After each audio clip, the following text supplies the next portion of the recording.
This is Book Tours, and I'm CORINNE Edwards. I'd like you to meet one of the most important new messengers in publishing today. Important because the authors on this show are dedicated to helping your personal growth, make you happier, healthier, to be the best you can be. Wisdom Television is delighted to welcome David Samuel, author of Practical Mysticism. Can you be a spiritual person and also make a lot of money? David Samuel says you can, and he's going to tell us about how he did it.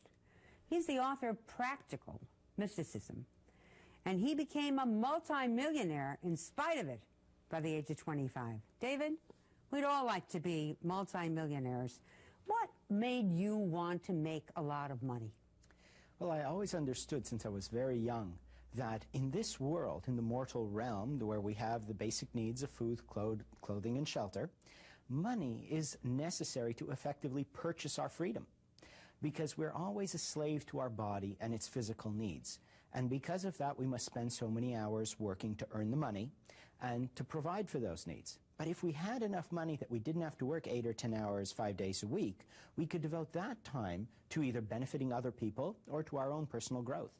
And so I always wanted, since I was very, very young, to make enough money so that I could retire before the age of 30 and then travel the world and continue what I began studying at home, which was all the different spiritual practices, but at this time to travel the world and go to their original sources. You know, you say that you wanted to make a lot of money, and yet we were talking at lunch today, and you happened to be around for lunch. And you are describing the way you live. You said you have a couple of rugs, and you have one futon. So what is the money? What do you spend your money on? Well, the money is not there to just buy more cars, more houses, more planes, and this. What good is that? How much can one person eat? What I found was that when I built up my first million and was doing very well in Montreal, which is where I'm from, I accumulated a beautiful home with beautiful furniture. And the happiest time I had was when I left it all and had nothing more than a backpack and was wandering around the world. I find that having a lot of possessions actually weighs us down. It gives us a tremendous headache and burden, and yet we think it is a comfort, but rather not. It is a burden we have to worry about. You have to get insurance for, so you have to work harder to pay for the insurance to cover the things that you have bought. And so I found that with just the basic possessions that one needs to provide a comfortable life that's very useful, your heart can be free. Now, the use of the money, as the Buddha said, and my grandfather always taught me, our purpose in life is to help as many people as we can, but above all, never hurt anyone. And so what I wanted the money for, and what I do with it, is to invest in projects. Now I've come out of retirement and I do certain businesses which are beneficial to the environment or to humanity at large. The money gave me the ability to publish this book, which is an expensive process. But another thing I did was business consulting for family-owned companies going bankrupt. They couldn't afford to pay for the help they needed to revive their company. So because I had enough money for myself, I could work for them for free. And that's when you benefit people, not just a business. So the money is freedom. Exactly. It's freedom and it's power, except let us use the power to the good of others rather than the manipulation or control. So you feel that the reason you got the money is so that you could be free to do good works in the world? Effectively, yes, good works and also the freedom to benefit myself. It takes time to study different mysticisms and things like that. You took a trip, you say, in your book. Mm-hmm. Where did you go? Well, I've been to about 30 countries in that trip. It was a couple of years of traveling. I started off in Japan and spent a few months there, and from Japan I went to Thailand and then to India and all around Asia, the Middle East, the Far East, and Western Europe as well. And just basically wandering. I never knew where I was going to go. But what were you looking for? Nothing. I don't look. I was waiting for something to come to me. Basically, there's nothing out there that will change what is inside. But in order to find what is inside your being, you have to see all that there is, all the possibilities, and realize the futility in it all, or the equality in it all. Actually, in the Sufi path, it is a commandment that one must travel. because only by experiencing something firsthand can you understand it. And so rather than going to actually find something, although I did find many teachers, I ended up as a Zen monk in Japan, I was with the Sufis in Turkey, and many different teachers through the years. Where did you start out? Did you have a religion to start out from? I'm born Jewish. And have you left that religion as a result of this? I do not follow any religion dogmatically and to say I am of this religion. I've studied through the years Buddhism and Zen and Sufi and Kabbalah and mystical Christianity and many different teachings, and really they're all the same. You can find every one of them in another one, whether it's a Taoist or Confucius. Many of Christ's teachings were said by Confucius 600 years before. And so I do not consider myself anything of a particular caste or culture, but rather that I'm just me. What is the common denominator for all these different religions you studied?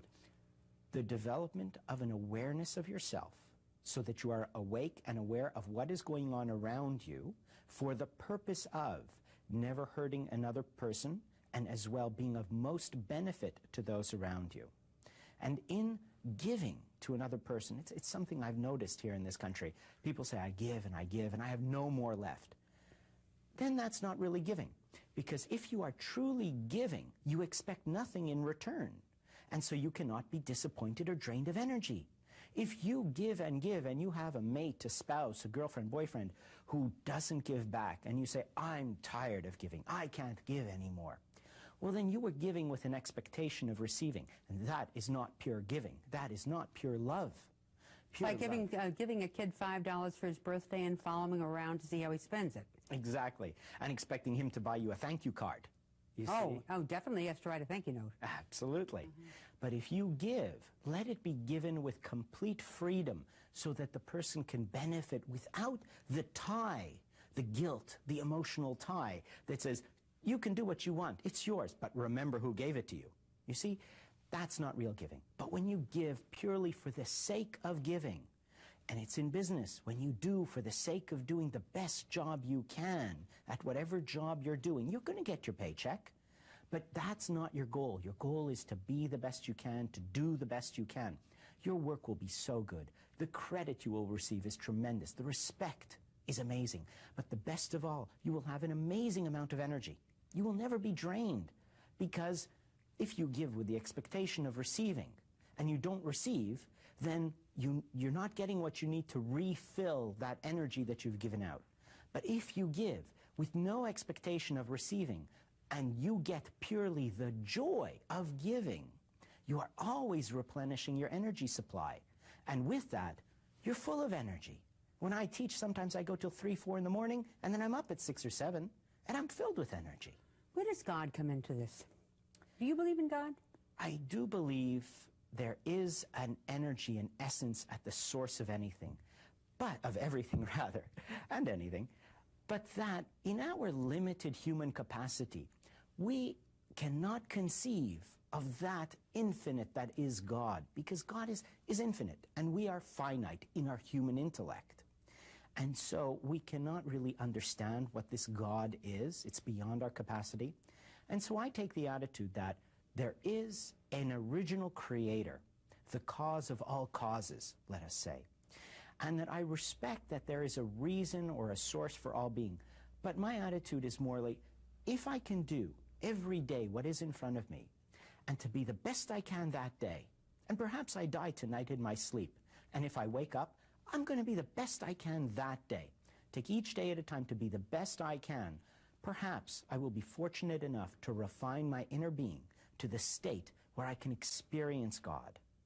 Because you cannot explain in words what is inexplicable or infinite. Lao Tzu said in the Tao Te Ching that any name, or the Tao rather, which is what he refers to as the God, the Tao that can be named is not the eternal Tao, because you cannot define it. And so I accept purely to do what is in front of me each day, and by that hope to have the experience of reality, which can never be conveyed in words. So it has nothing to do about thinking about God. It's about feeling God? Experiencing. And you do that by being the best you can each day. So do you become, in a way, God when you do this? Well, you're acting in our human self. We act as an agent of our immortal self, our soul, whatever continues. And in acting that way, we are allowing the wisdom of God to come through our personality. Hold that thought. We like to talk about wisdom on Wisdom Television. We've been talking to David Samuel, who is the author of a fascinating book called Practical Mysticism. Stay with us. We'll be right back.